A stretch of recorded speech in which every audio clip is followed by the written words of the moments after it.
Guvernatori i Bankës Shqipërisë, Gen Seko, tha këtë të ente në workshopin e 19 të kërkimeve ekonomike për Europën Juglindore të organizuar nga Banka e Shqipërisë se pavarësisht e curisë pozitive, perspektiva e ekonomisë përballet me sfida dhe pasiguri. Seko tha se plakja e popullsisë dhe emigrimi i fuqisë punëtore janë rreziqe për potencialet të rritjes ekonomike të vendit.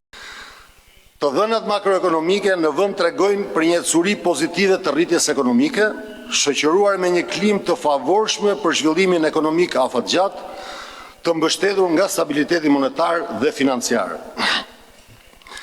Inflacioni i çmimeve të konsumit ka mbetur në nivele të ulta dhe të kontrolluara.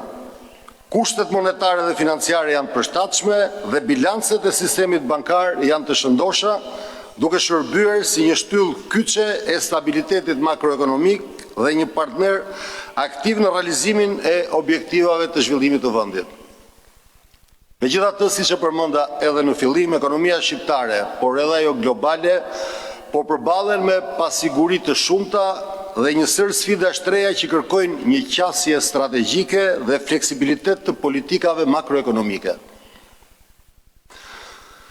Pasigurit globale si pasojë e tensioneve gjeopolitike, ndryshimet në zinxhirët e furnizimit dhe luhatjet e çmimeve ndërkombëtare të energjisë dhe ushqimeve vazhdojnë të ndikojnë pritshmëritë e agjendave ekonomike dhe kushtet tregtare të vendit.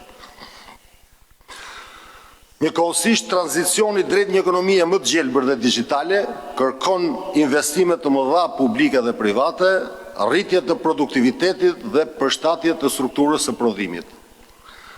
Nga ana tjetër, ndryshimet demografike, si plakja e popullsisë dhe emigracioni vazhdueshëm i forcës së punës, po kufizojnë ofertën e burrimeve njerëzore, duke ndërlikuar në potencialin afatgjat të rritjes ekonomike.